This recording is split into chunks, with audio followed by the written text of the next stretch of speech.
Step 1, wake up, really gonna rise with the sun. Step 2, get some good, some food in you. Step 3, think real hard about what you wanna be. Step 4, everybody just do your thing. Wake up, today's gonna be a good day. Wake up, today's gonna be a good day. Wake up, today's gonna be a good day. Wake up, today's gonna be a good day. Wake up, today's gonna be a good day. Wake up, today's gonna be a good day. Wake up, today's gonna be a good day. Wake up, today's gonna be a good day. Yo, set your affirmations, aspirations. I got shit to do, the aftermath of preparation. Good food, good mood, blood in circulation. One step at a time, yeah, that's how you make it. Set a goal you control and the steps you take them. I try to pick one thought, have some concentration. And if I make a mistake, it's called education. I try to do this every day, call it replication. Wake up, today's gonna be a good day. Wake up, today's gonna be a good day. Wake up, today's gonna be a good day. Wake up, today's gonna be a good day. Wake up, today's gonna be a good day. Wake up, today's gonna be a good day. Wake up, today's gonna be a good day. Wake up, today's gonna be a good day. So life ain't easy, yo, I think there's a reason though. Ups and downs, just like every different season, yo. Sometimes I'm high, other times I'm barely breathing, though. I always gotta fight and hide from the demons, yo.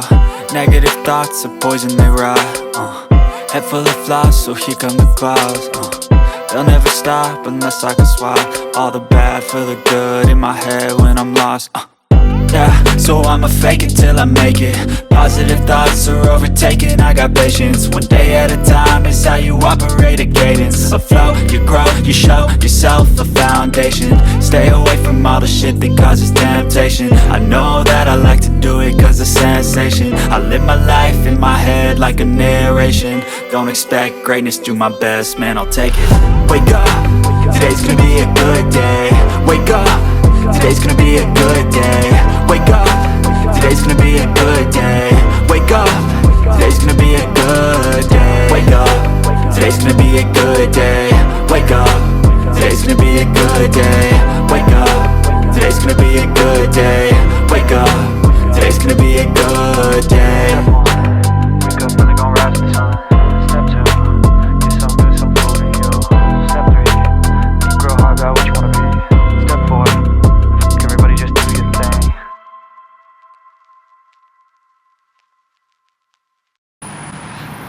What a cheap package.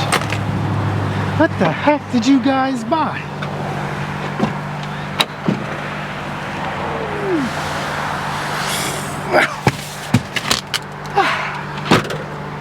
Yeah.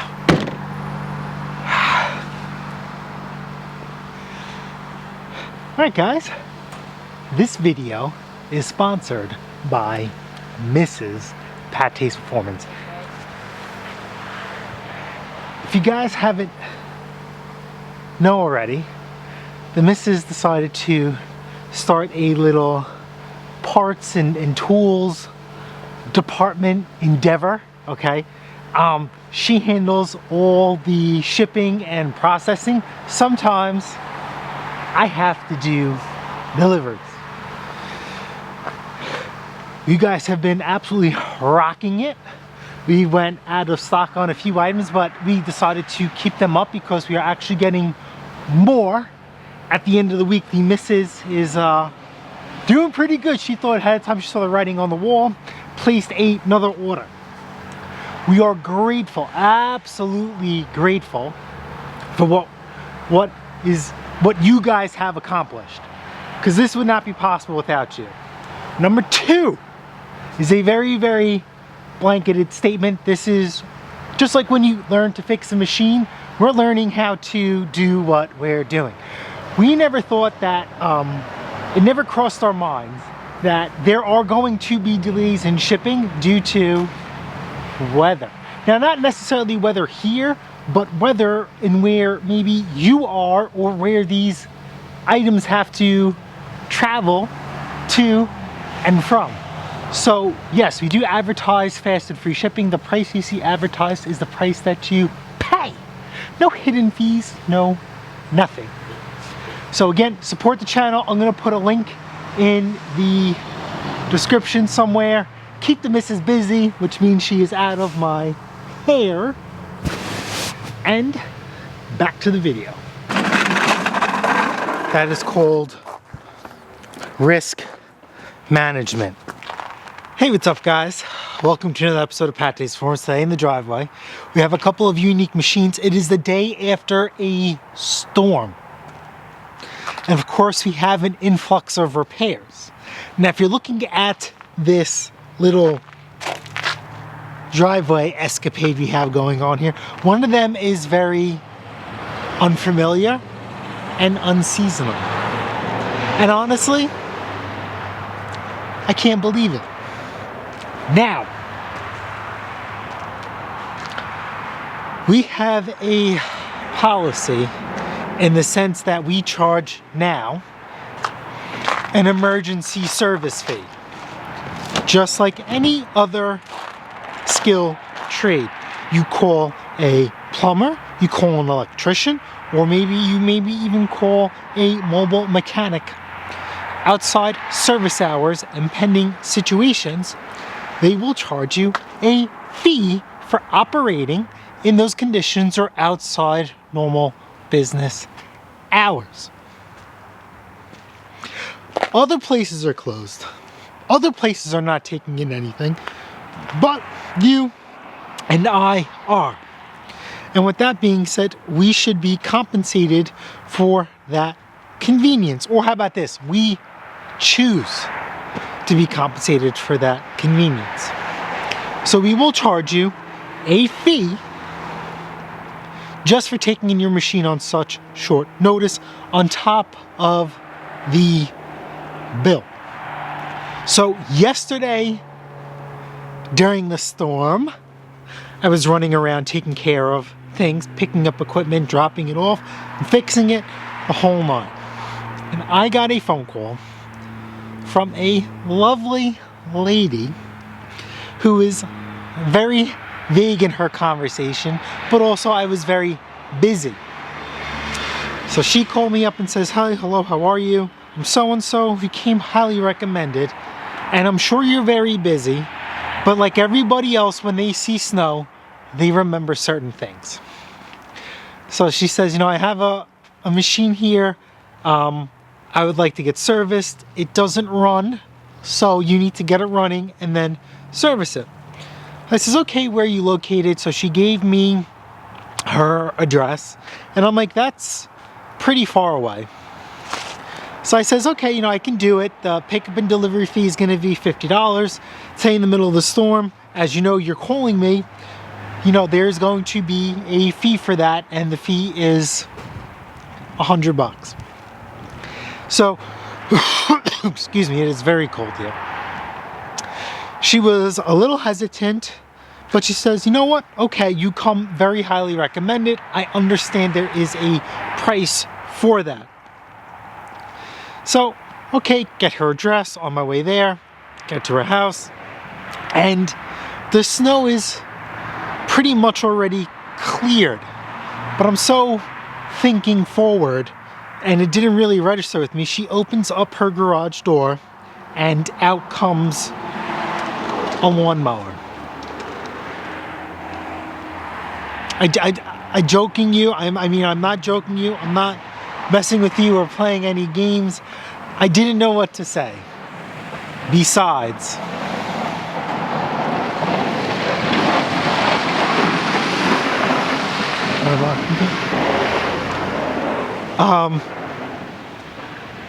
you know, "I'm really sorry. I thought you had a snowblower." And I says, there's no emergency service fee, you know, just the pickup and delivery." And she was like, "Oh, okay." You know, and she said a few things, and I'll keep that between her and I. And I think in the end of this conversation, I don't think I'm going to charge her for anything. As in such a bad mood as I am right now, I don't think I'm going to charge her. You know, maybe just for the pickup and delivery, and whatever needs to be done to this thing, there's no charge. I don't have any words for this. I don't have any words to describe for this. I've never had this happen before. Usually you talk about your lawnmower when you're about to cut your grass, not when snow is on the ground. But she was very cute, and it's just funny to me. So we have 4 machines to go through. We have 2 here. We'll see how we go. I have to pick up the other 2, and we're just gonna go through these machines. I don't think I'm gonna talk much. Like, I'm in a bad mood, and what's going on in this driveway is therapy for me. So let's start our session. So first patient of the day is this Toro Power Clear 180 87cc 4-cycle overhead valve engine, 18-inch clearing path. It is here because she said she put gas in it and it was starting to leak. So when it comes to machines in general, when things are leaking, especially fuel, it's fuel system related. It shouldn't be coming anyplace else. You're looking at fuel tank, fuel line, and or carburetor. So we're gonna do a little snowblower yoga. This is very, very light. And we are going to access the carb here. Now, because this thing did smell really, really bad, let's see, what's her dipstick like? Nope, oil. It's good. So how about this oil? Gas did not get into the oil. So I can only speak for myself and nobody else. We went through a period of lack of snow, so I am getting a lot of phone calls where people are saying, do you remember me? No! No! Please, no! No! No! No! So as you guys can see, everything right here is covered, and that makes me believe that it is a carburetor issue. I expect, I'm not sure if this machine doesn't run, but I expect that the float is stuck or gummed up, and it's allowing gas to go through. Can we snug this out? And it's coming out of the throat of the carburetor. I don't think it's something else. So let's see if we can get some room in here. Unfortunately, this carburetor is a little bit buried. That's a issue you run into these smaller machines, is they like to bury things. So I'm just gonna release this carb cover, well, the electric start cover, and then we'll have better access to those 2 bolts on the side. So long bolt on the top, short and stubby on the bottom. So I'm getting a lot of phone calls from people. I know you haven't heard from me in a few years, but they need X, Y, Z, A, B, C. And if you give them any answer than what they are not expecting, they go from very, very polite to very nasty SOBs. And I literally do not have the patience for that.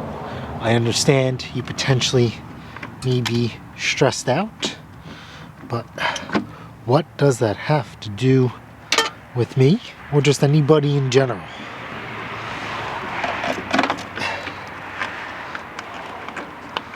Okay, let's slide this carb cover off. Okay, here's the bowl. Come on.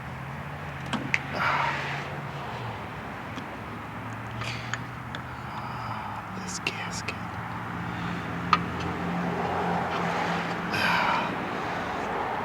And look at all this stuff inside here.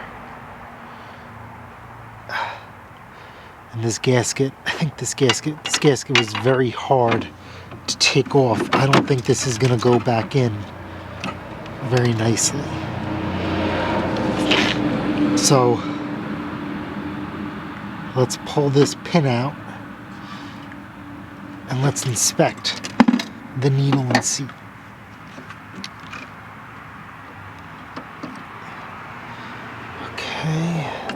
put that there on the ground.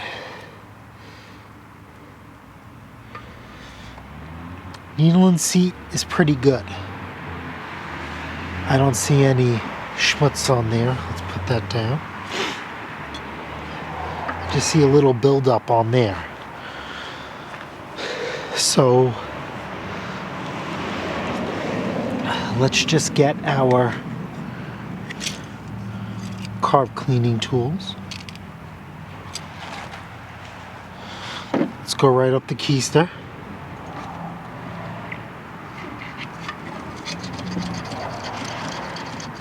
Okay, then we actually have another jet on the side.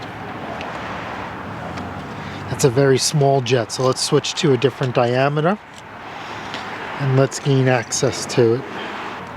Yep, so we're in there. Let's go right up this hole. Now, worst case scenario is the carburetors for these engines are not terribly expensive. So let's get our WD-40. Let's just spray everything, right, up the keister, right, because remember all of this stuff has seals in it, and if you use Carb Clean, these seals won't seal anymore. Here is this gasket that I don't think is going to survive well. I honestly think when we pulled this off, this stretched, and this is not going to seal. Now remember I said that these carburetors are very inexpensive in the first place. Here I'm just putting some lube in there, so excuse me, it is cold, that if we have to replace it, it's really not expensive. It's really not expensive at all. So let's just clean the schmutz out. Okay, so we got all the stuff that you could see, a little bit of pinning, but that's nothing terrible. Now I wonder, right? She didn't back this out, because doesn't this spring not look compressed to you? Right? See, this is your drain. It doesn't look compressed, so we're just gonna look at this needle and seat real quick. I literally see nothing, so I'm not going to try and spray this with anything. It's just unnecessary. So anybody wants to know, it's about 10 degrees out here with the wind chill, living near the water. It's cold.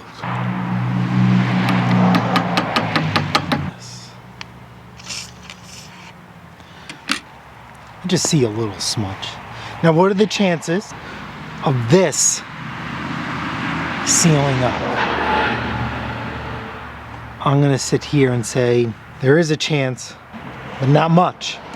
And I say on a scale of 1 to 10, maybe a 2. But we won't know until we try.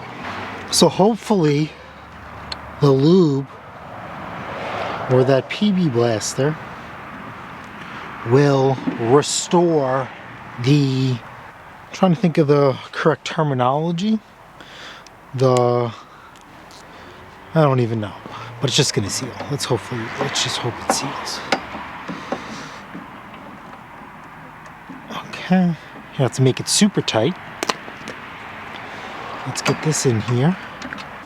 Now, if memory serves me correct, these machines are stupid expensive for the size that they are. The last time I checked. Why was I thinking $300 to $400? Now, with the economy and everything the way it is, how much could this cute machine be? Now, don't forget, not everybody needs a really big 2-stage or a monster single stage, because I know the single stage Toros, you know, the popular ones, I think those are like $700-800. So not everybody has the money or feels comfortable spending $700-800 on a single stage snowblower. Meanwhile, right next to it at the time, for a few dollars more, or the same price, you get the same machine. I mean, you get a 2-stage. That's weird. One of these bolts is not original. Somebody else has been in here besides me.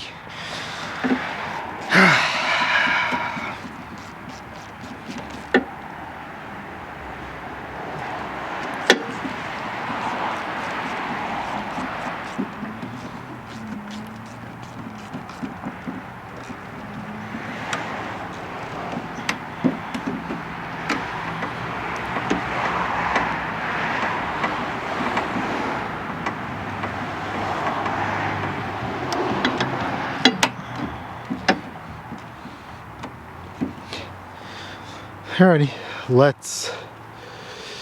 we're gonna leave that electric start part hanging. We could always put that on after, because in case the carburetor needs to come back out. What the heck are we gonna do with these 2 bolts? Short one on the bottom and long one on the top. And also thread pitches are different. Can you see that? It's still leaking.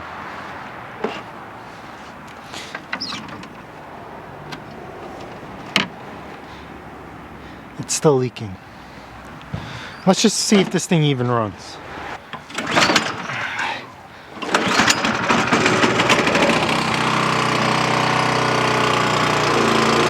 Yeah, that bowl gasket's no good. Yeah, so we're done here. This thing is done. New carburetor on order. I still can't get over this. She says doesn't run. She said she was using it, and she says out of nowhere, it ran and died. Air filter is good, and I'm so cold, I think I'm just gonna give one up to Keister real quick and see what we have. You know, because these Hondas are such a pain in the you-know-what. When it's time to do carburetors, it's a pain. It smells a little raunchy. Let's turn the fuel off. Let's get a jack stand for this thing. We're gonna do a quick and dirty on this thing just to get this ball rolling, because I have to pick up that emergency repair.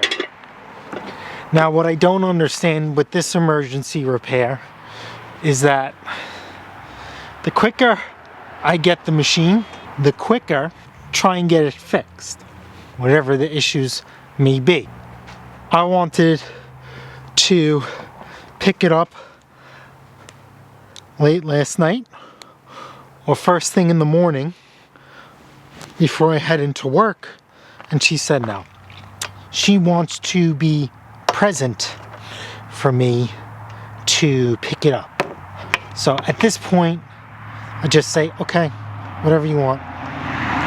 They're paying for this, so who am I to argue? I didn't even hint to her and say, the sooner I pick it up, the sooner I could service it. Didn't even say anything, just listened and said yes. Let's go right up to Keister again. Now the funny part with this one is, this bowl is very clean. There's no debris in here. So maybe this thing might have other issues. It is a Honda. Speaking of Hondas, are you aware of the recall going on with their lawnmowers right now? That the whole motor has to come apart? Is it for a cam? I think they're having cam issues. So much for Honda reliability. Alright? Can you remember the last time a Brakes Quantum had a recall? Long live the Quantum. Don't mind my fancy jack stand, it's my Christmas gift. Which means I'm not getting a garage or shop built anytime soon, or we're moving anytime soon to change that, or else I wouldn't need fancy jack stands. Honda, Honda, Honda, and GK plug.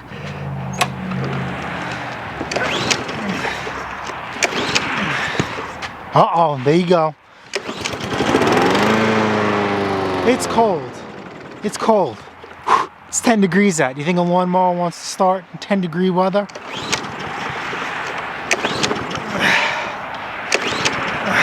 Come on.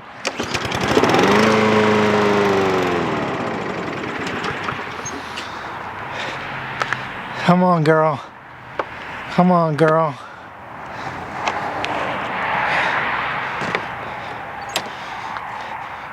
Hopefully the air filter isn't a little dense.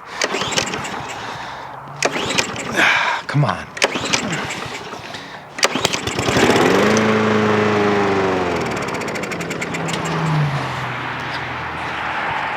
So running and dying is fuel related for sure. So that keister trick worked, but it didn't work. All right, let's get this started. And I have to leave to pick up that other one. Oh, come on.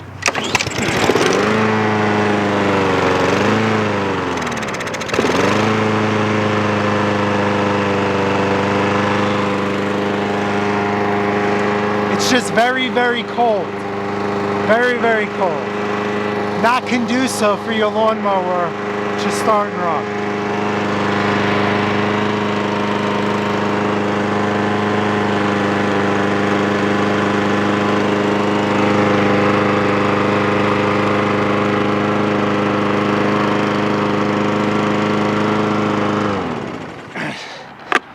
Let's practice some safety here.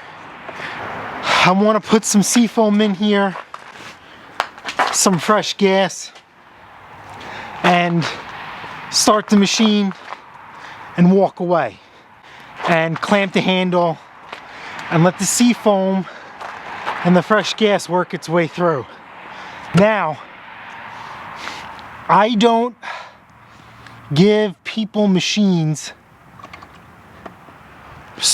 like, I guess you would say winterized or whatever, right?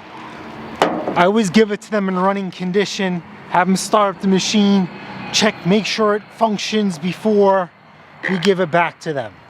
And then we square up. Because I feel if you winterize it, it's a liability and you're opening yourself up for a callback. God forbid it doesn't start up. Now, we've spoken about how I service machines and how I winterize them, and it works well for me, and that is the best way I feel to do it. I don't want to be jammed up because I did have maybe like 1 or 2 times that the penetrating lube I put in there, I was a little overzealous with it. Okay, and it actually clogged up the jet. But after a little quick and dirty, the machine was back up and running. Do I really want to have that phone call or conversation? And if I had to pick up and drop off the machine, do I want to go through that all over again? I don't.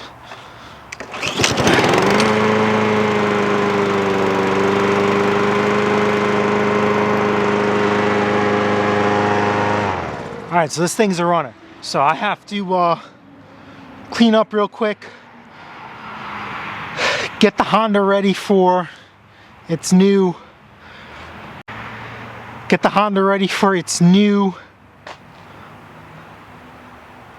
patient that we're going to be working on next.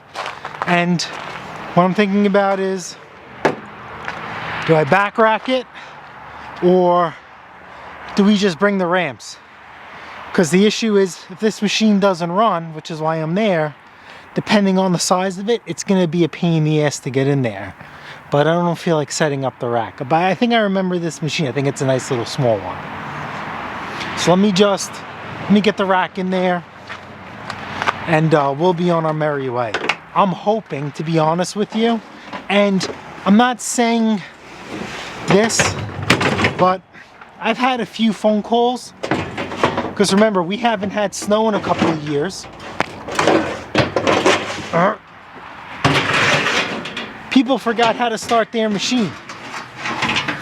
I just had a guy who I worked on his snowblower and generator. He forgot that there's a fuel shutoff valve on his generator. Turn the fuel shutoff valve on, and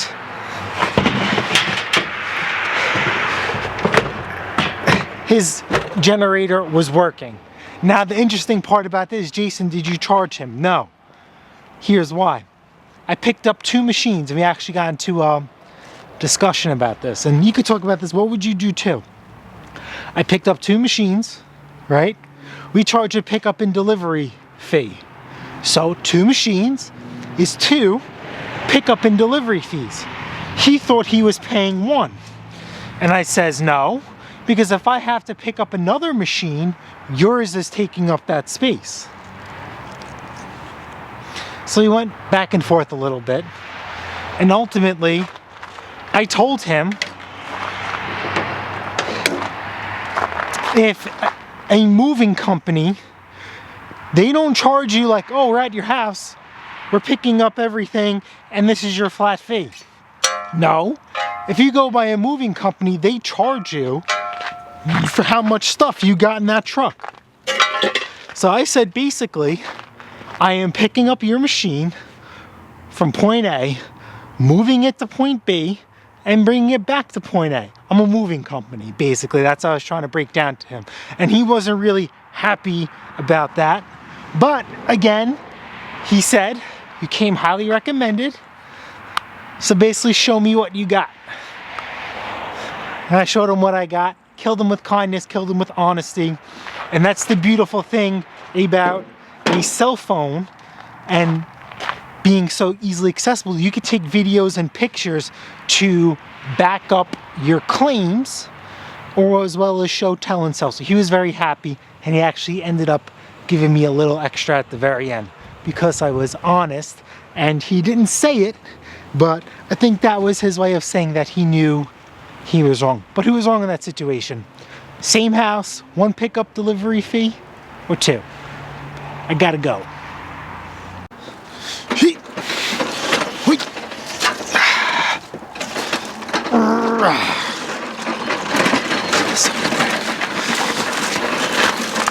This sucker is brand new. Olay! Like a bolt. It's made our protective mat. We're gonna do some snowblower yoga.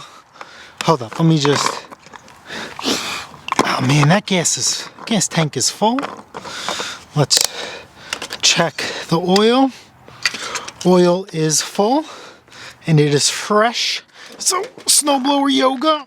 You can see that that's a common theme around here.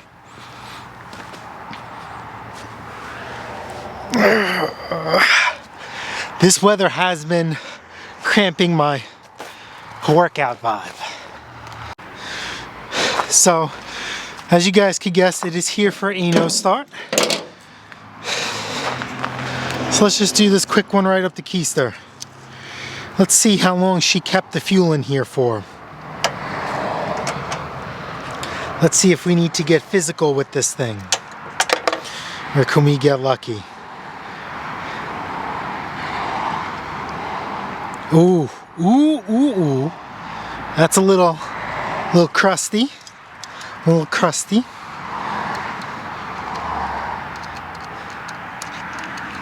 Come on, up the hole, right up the keister.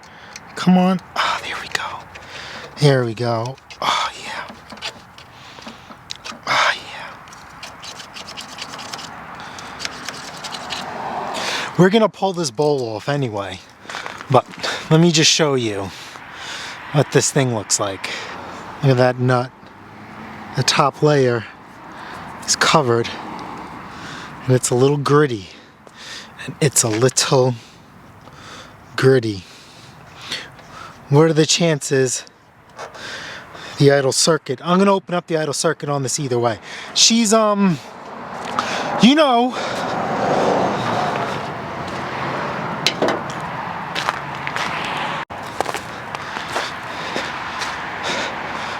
when people say they remember you, but you don't remember them. And then when you go to their house, you remember them, or even their machine. She had a Green Craftsman snowblower. I'm not sure if it was on the channel or not, but we worked on it a few years ago. And she told me that she had some issues with it, and they gave it to a friend who got it running and is still using it to this day, and they just wanted something brand new. Whatever. Choke. Prime for a good time. Fire in the hole.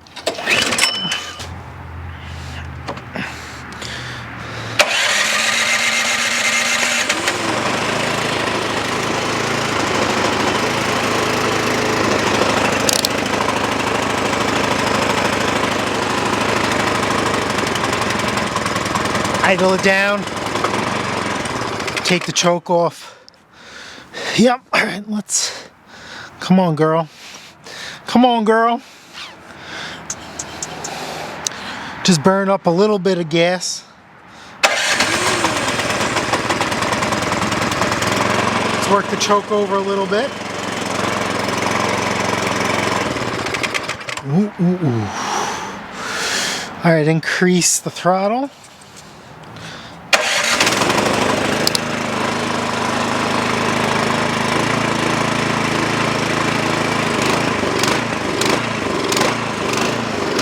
There's the happy balance.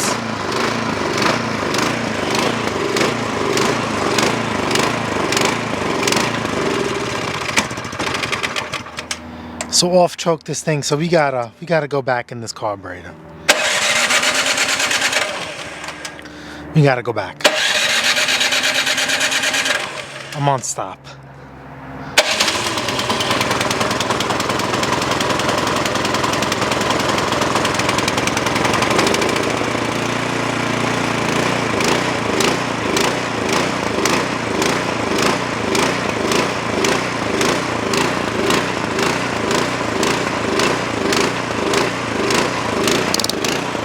All right, it's getting better.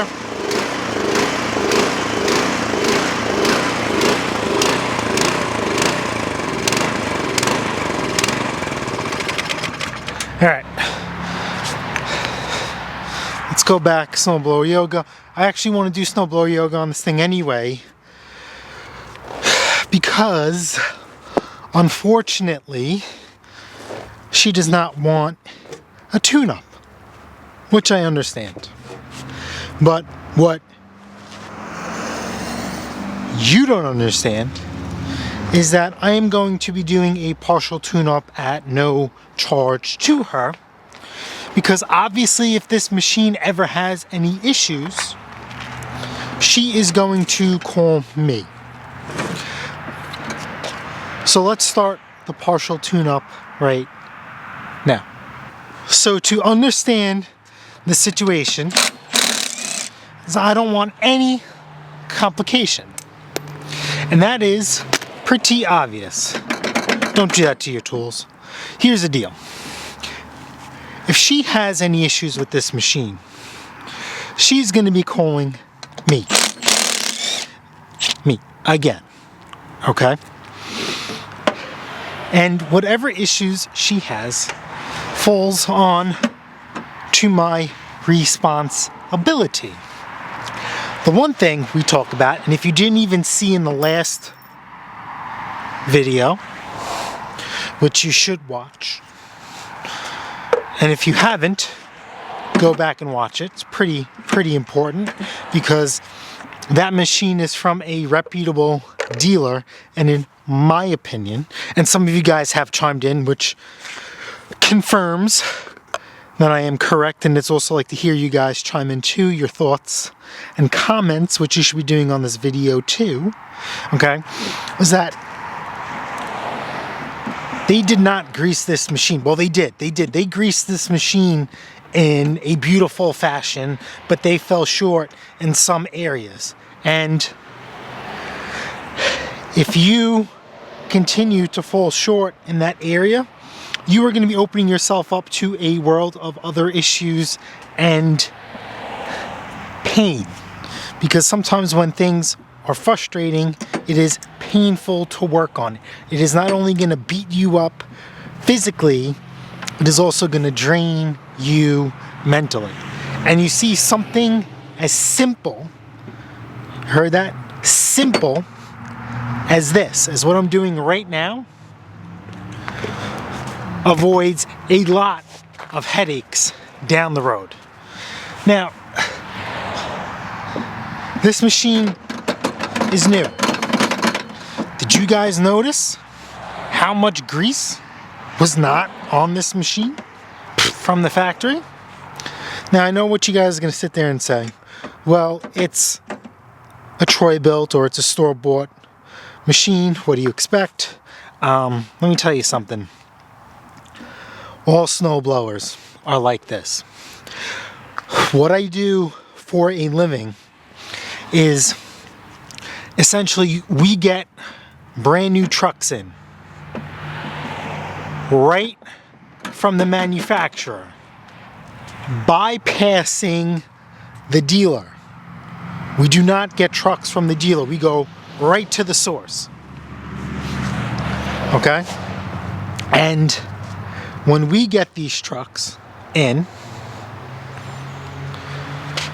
we are responsible for, I'm trying to think of the correct terminology of it, but we are responsible to check and top off all the fluids on the truck. We are responsible to check the functionality of the truck before we send it off into the wild. And I'm going to tell you that they are no different.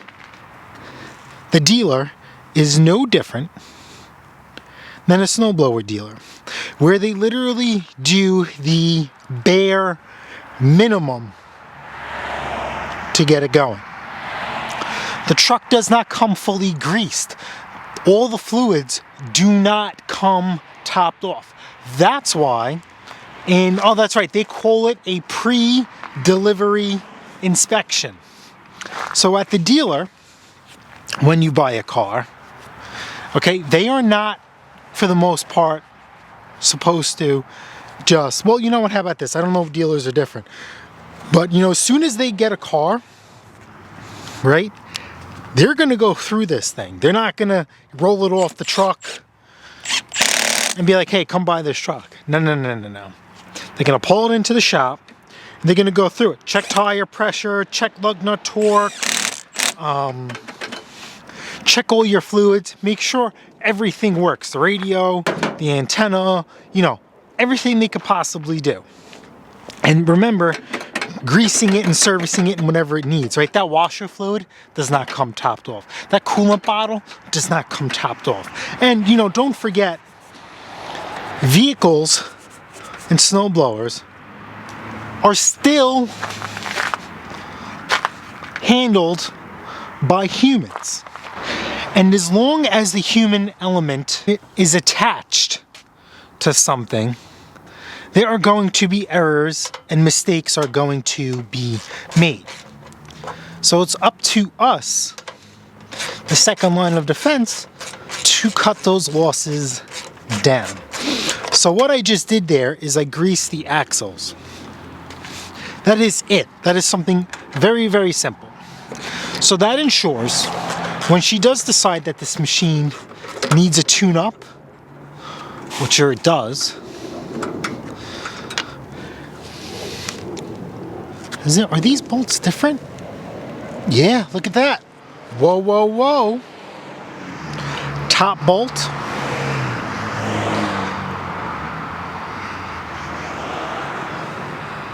Bottom bolt. Okay, no, it pulled out this collar. Okay, that goes there. So it is up to me to make sure that the next time this thing comes here, it's not going to fight me. Because within reason, you cannot nickel and dime the customer or yourself.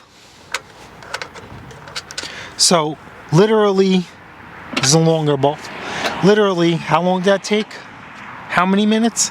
Later down the line, when it needs a tune-up, a drivetrain repair, and the wheels and tires have to come off, there's no guesswork. There's no guesswork. They are going to come off. And with me putting a healthy amount of grease in there, it ensures that this is going to come off, instead of doing nothing and ignoring it. Just those quick little steps. And if you were to buy a machine brand new, I don't care what it is, lawn tractor, snowblower, some pressure washers, depends how they're affixed, how the wheels are affixed. Sometimes they roll, and if they're rusted, they're just not going to roll at all. But please pull your rims and tires off and grease the axle. Man, I hate this. I hate that we can't finagle this out. The older style, we were able to finagle it out. I've had really not so much good luck popping these covers off, the choke cover. Well, actually only once. And that one time, I'll be very, very honest with you, kind of scarred me for life. That's an 8mm. And I was very, very careful with this machine in the middle of a storm, and I snapped the choke lever. And I can't tell you the unholy words that came out of my mouth, because I, as the last person who touched it, made a mistake. Not a mistake, but it's an oopsie. It happens, right? And it snapped and it broke. Now, I was able to successfully glue it together so it could run. And I told him I will get the part in, no problem, it works. And I says, if you want, I can leave the covers off, so in case you do have an issue, okay, you have full access to the car. And he said, no, put the covers on. I trust your crazy glue thing worked. Thank you for your honesty. And guess what? I have not heard from him since a couple of years ago, so I feel my mistake cost me. He never brought it back. Now, I don't know if I'm wrong for this, but when it comes to... come on. No.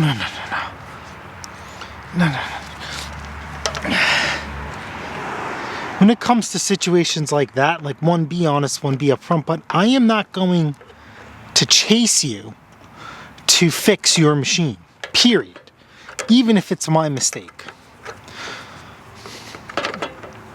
Which I don't think it's my mistake. You know, that's one of those things that just crap happens. And since I was the last person to touch it, it's my mistake within reason. You know, if you got a rusty, crusty machine and bolts are snapping and stuff like that, you know, that's not your fault. That's the machine. I don't know what I did wrong, to be honest with you.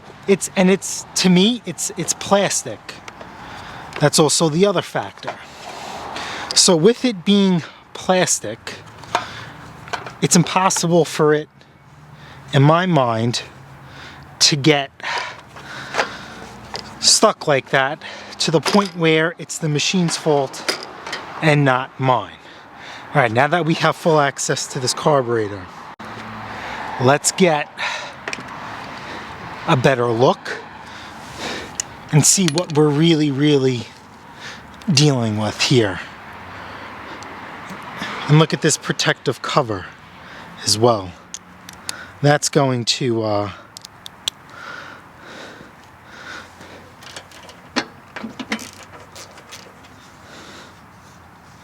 we're gonna see all this crap inside the carb bowl. And I hate pulling carb bowls off because the gaskets is what gets me. You see that? Stay. Stay.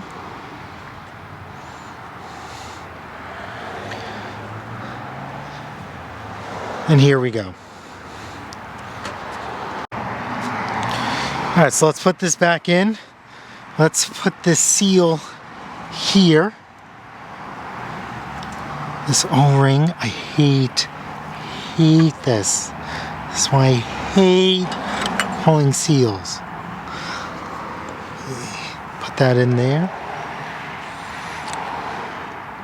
Let's tilt it to the side just a little bit. All right, so you see now that it's pressed on and it's sitting flat. Let's just hit this with some PB blister. Here we go, lubricate that seal. Okay, if you use brake clean, you're gonna mess that all up. So do not use brake clean when cleaning carburetors. If you have to, do it on places that do not have contact with any seals. No O-rings, no needle seats, no nothing. Okay, let's crank it.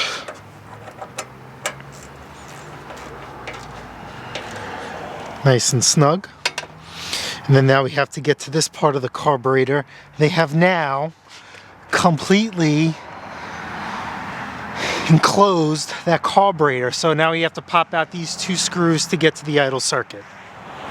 Alright, so now we're just going to get a Phillips and let's undo this. Why did they enclose carburetors like this? I have no idea. I mean, if you guys ask me which design I like better, the old one or the new one, I mean, I'm 50-50 on that because here's the deal. Remember on the old one, there's that hidden bolt. And the only way to get to it is you have to pull the belt cover housing off of it. So that's 2 extra bolts. And honestly, you guys seen it. I leave that bolt out. It's not going to make a difference. Some of you guys get upset about it, but hey, it is what it is. And I was able to snake everything out. Now, there is no more snaking. So let's get that through there. And then this should come right out. What are we missing? What are we missing?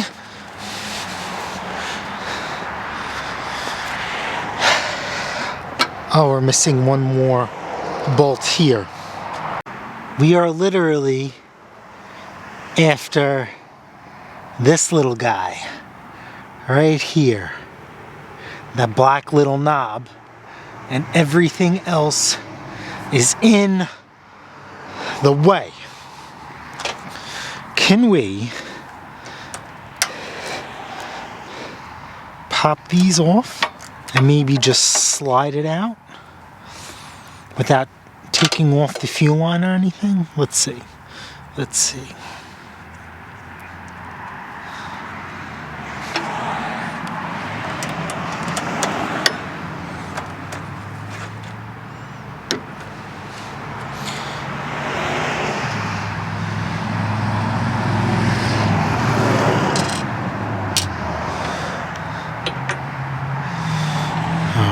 Okay, that's that. Come on. Something is stuck. Why are you stuck? Oh, it's stuck to the crankcase vent. Come on. Okay, let's get you out of the way, please.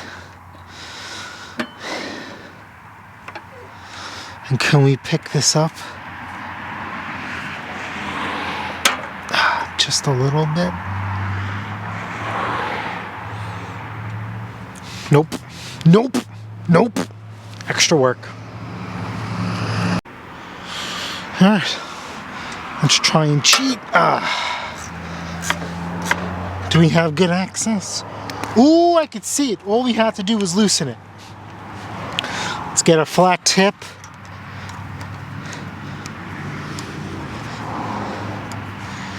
Yeah, buddy. Yeah, buddy. Let's undo that screw. excuse me. Let's pop that out. Why is this all black? Black on black. Right? If I drop this, I'm screwed because I can't see shit. Here we are. Got a micro drill bit set. Don't tell Greta. This is all her fault anyway. Stupid California admissions has this idle circuit.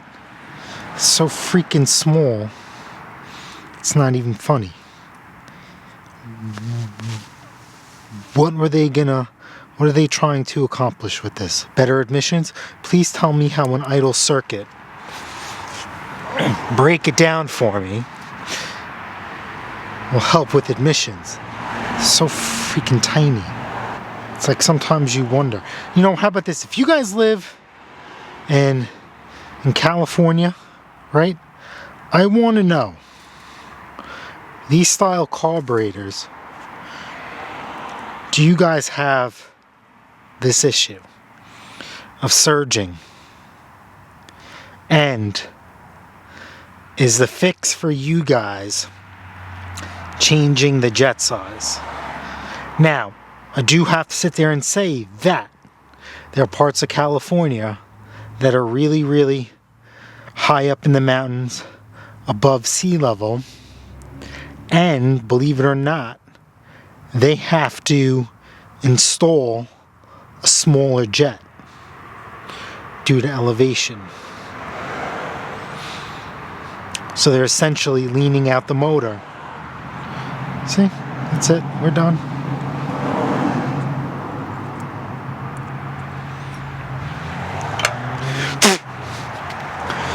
The blow of success.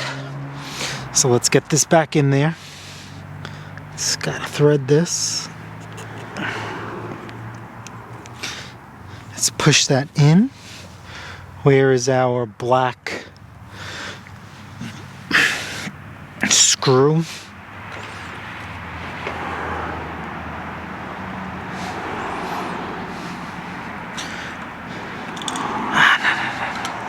This is gonna fight me just a little bit. Just a little bit. Doesn't help, my screwdriver is not the right size. I would pay good money to get the correct, it's like this really big D. And I've reached out to a couple of people and they say, oh, I just use a Torx, or I just shove a fat screwdriver in there, which is fine. But I think maybe I'm just being facetious and I'm looking to have an excuse to buy another tool for a plastic screw. So this also changes, you know, your idle. This is a quick way to increase your idle. It's by adjusting this screw. That's why it's called idle circuit. By this, how many turns you do, you adjust the lowest it can idle. Now for me, when I set these, I kind of have this screw like halfway across the idle circuit screw that we pushed in. That's a very, very good, happy place. Now here is a fun fact. I've been getting a lot of questions about this. How do you guys feel about snowblowers with no throttle lever? It's choke only. You can't idle it down. You can't idle it up. It's choke to warm it up. And then once you get it warmed up, you turn it full turn. What do you guys think about that? Maybe I'll answer that for you guys on the next video. But you could drop your thoughts or comments down below what you guys think about machines coming out with no throttle levers. And how do you guys feel about that? I know some people are very passionate about throttle, and I like that. I like people that are very passionate, and they've actually added one on their own. that's really, really passionate. Because if you look back at snowblower history, you know, if you think about it, Tecumseh and Briggs, they all had an idol. The Flatties. And then once Tecumseh left the building, and we have LCT came in, LCT was the one that says all you're getting is a choke, no throttle. So I don't know how you guys feel about that. I have my preferences, but I'll tell you what, my preferences do not match my execution. In the sense that you guys know I like to, when possible, within reason. Let's not forget to plug this in. Is build it better than the factory.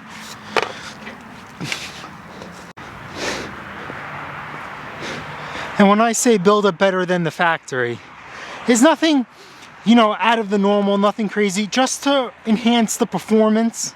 Because, you know, things from the factory, in many cases, are not perfect. And it's up to people like me and you to make them perfect. And it's for one reason or another that they just don't do enough research and development, or they're doing things to save and cut costs, which you know will aggravate the you-know-what out of me. I don't believe in cost saving and cutting measures. It does not make any sense to me. The little things that they do to save money, I don't believe. I had this discussion a while ago with a company I'm going to choose not to name, and it really didn't end well because I was very, again, passionate about my findings. I really wasn't happy about my findings, and I don't hold anything back with you guys when it comes to certain things. Now, we do have a thing called privacy, but I always want to let you guys know that I'm always in your corner. And I know sometimes I may say or do things that aggravate you, upset you, but in the end, it's pure love. It really, really is. I want you guys to have the confidence to do certain things, but I also feel that manufacturers should be held responsible for the things that they do, because we end up in certain sticky situations because of them. And I don't think it's fair. I'm just messing around with how this stuff lines up because I touched it. Come on. Come on. Here we go. Okay, that's the greasy one.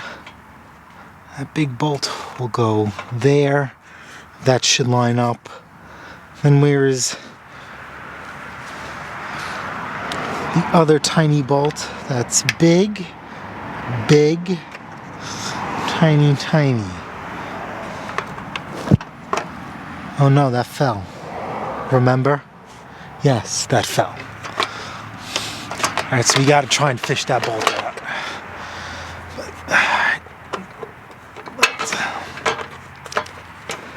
Alright, fine, forget it. I like throttle cables because two things. One, not every time the snowblower or your machine has to be run in kill mode. And I'm not talking about while you're using it. I'm talking about while you're letting it warm up, because if you let it run on choke, right, you're kind of fouling the plug within reason if you let it run way too long on choke. And stuff happens. You know, you start your snowblower, you warm it up, you walk away, and then your wife distracts you, the kids distract you, you gotta put clothes on them. You know, you just get caught up and do other things. Next thing you know, your machine's running for God knows how long on choke. Now, is that really gonna be an issue? No. But you should have the ability to idle it down. Or you wanna have a conversation with your neighbor on how you're not gonna do their snow removal because they don't have a snowblower. And when you do their snow removal and you hit a rock or a brick or a jumping rope and damage the machine and they don't want to help you with repairs,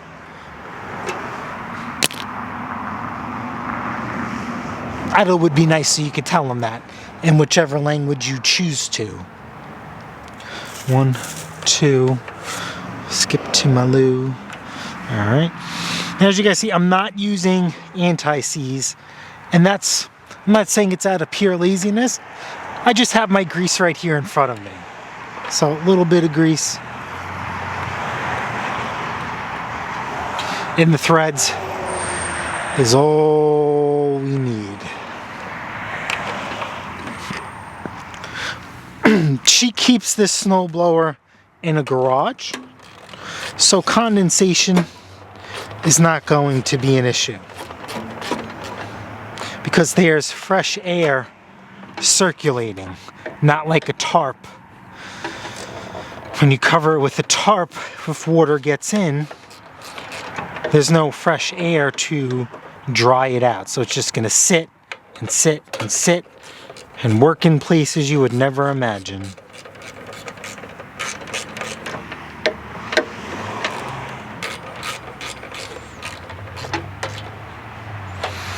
Alrighty. Now we do have that one bolt that fell,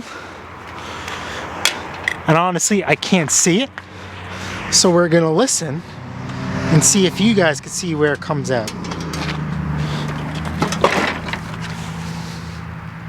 Come on. Don't do this to me. We're gonna have to go hunt for a stupid freaking bolt that I dropped. Don't you just love when that happens? One bolt. One bolt. Now the reason why I'm starting it is because I want to just confirm that we are good to go. So, probably for a good time. That bolt that fell, hopefully it'll rattle itself out too. That's number one. Choke. Perfect.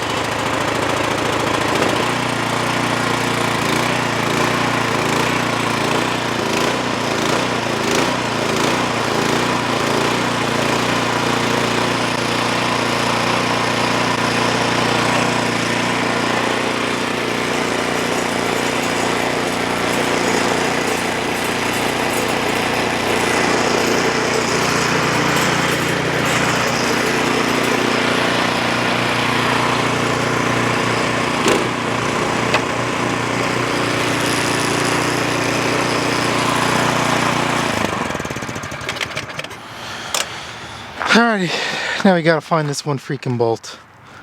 It did not vibrate out.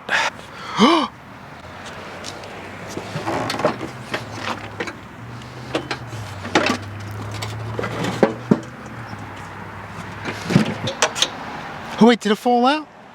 Yes it did. Oh, thank you Jesus. Oh, thank you Jesus. Oh, thank you Jesus. Oh, thank you, Jesus. I was ready to pull the engine cover off. Oh, that was weird. Why'd I put my whole mouth in? Why'd I put my whole mouth in this thing? All right, let's get this back together. All right, all the bolts have been retrieved. Tools have been retrieved. Now it's time to fire it up. Choke, throttle, prime for a good time. I am not pulling this pull cord anymore because I don't want to.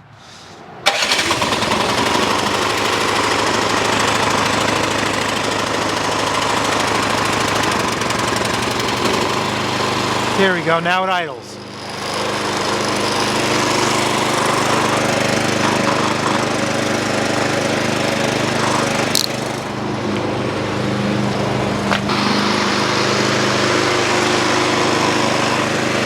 some seafoam in here.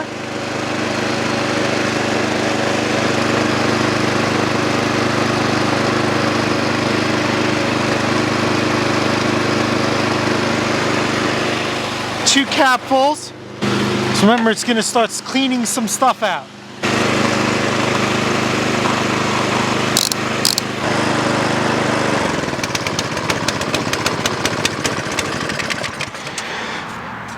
Alright guys, it's a wrap. It is freaking cold.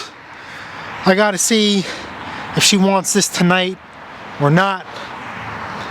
And I gotta get these boogers out of my my facial hair. Alright, it's freaking cold out. Got my heated jacket on. I'm gonna cut off with these 3 machines. I'm not going to include the other one. That's another story for another day. Drop your thought on a car.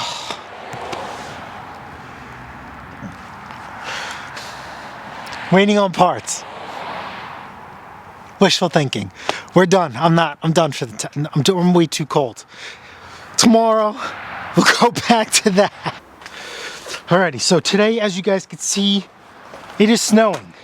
And we need to get this snowblower fixed. Now, me running around like crazy because 3 things. 1, I gotta get this fixed for this lady. 2, you're gonna laugh, I need to go run and buy a piece of equipment. 3, somebody wants to buy a lawn tractor. And actually, out of nowhere, a couple of people wanted to buy the same lawn tractor. One guy messaged me 2 weeks ago, then said something came up with work, and then ghosted me after that. I don't chase people when it comes to sales. I don't chase anybody. How about that? It's not worth it, and it kind of makes you look, you know, desperate. Can you guys see me? I don't want to have this camera out in the snow. Okay.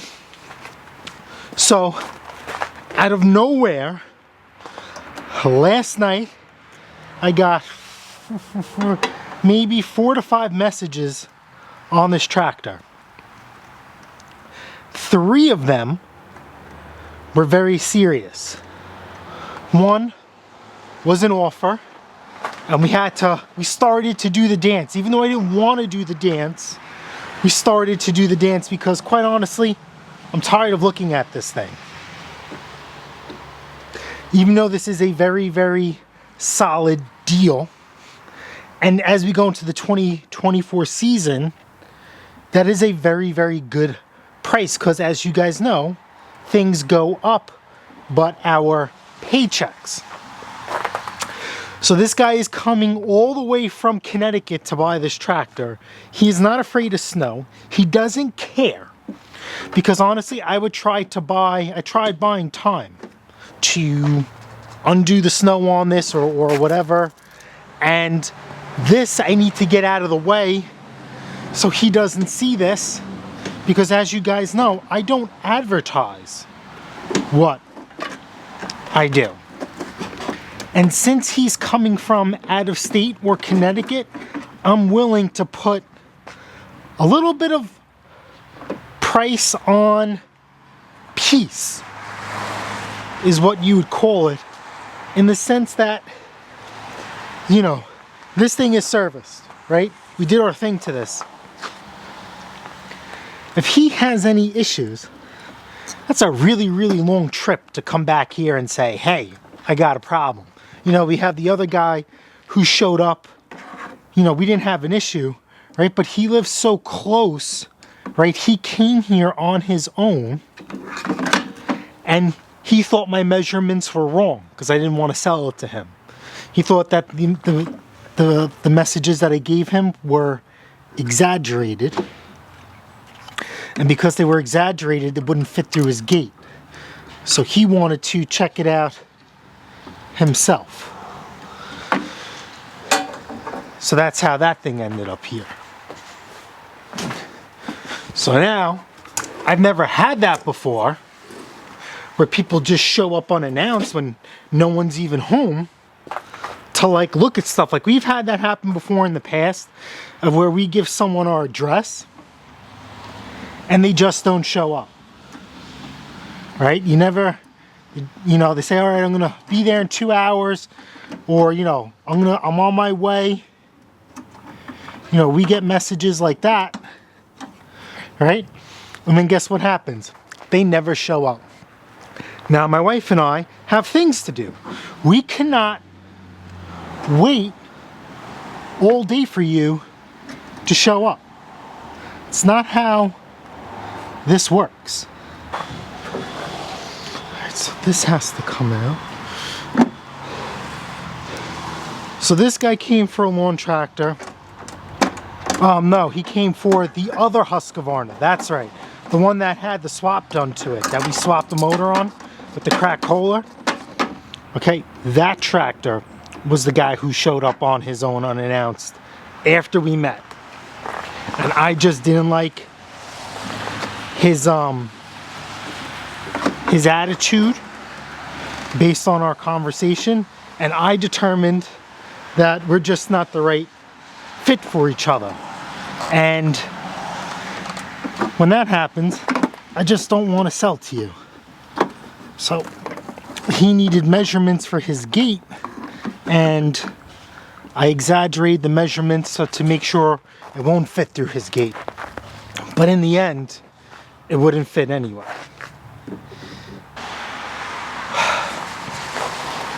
Carburetor out.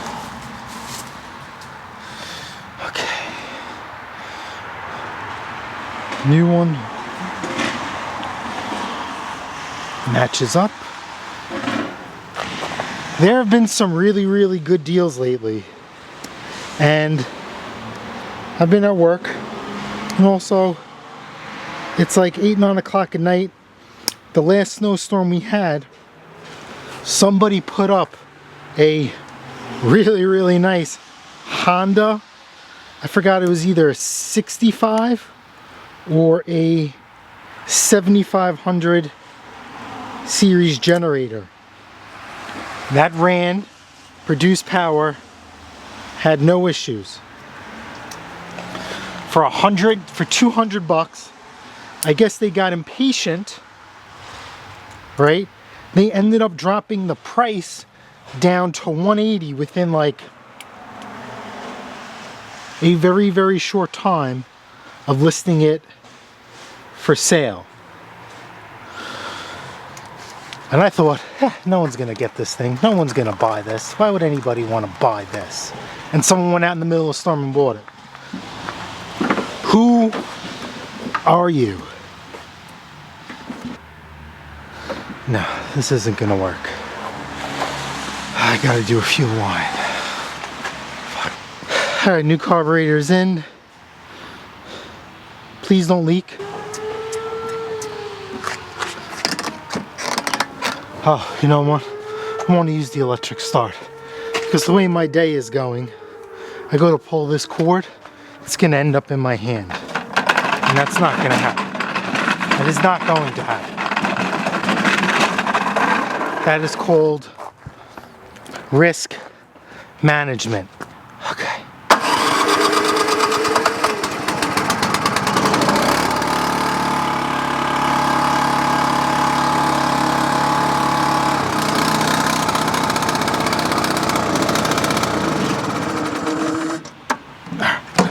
Okay, we're done. We're plugged in. We're good to go. This thing is good. I got to get this dropped off. I got to get the pressure washer in here. I'm going to end this video right now. I am really sorry how this turned out, but we are in the middle of a storm. I got stuff to do, things to fix. I am very grateful and blessed that we have a tractor to sell, and I got to get this going. I am going to probably vlog me trying to clean up this mess to see if that thing starts. I just got to get it out of the way.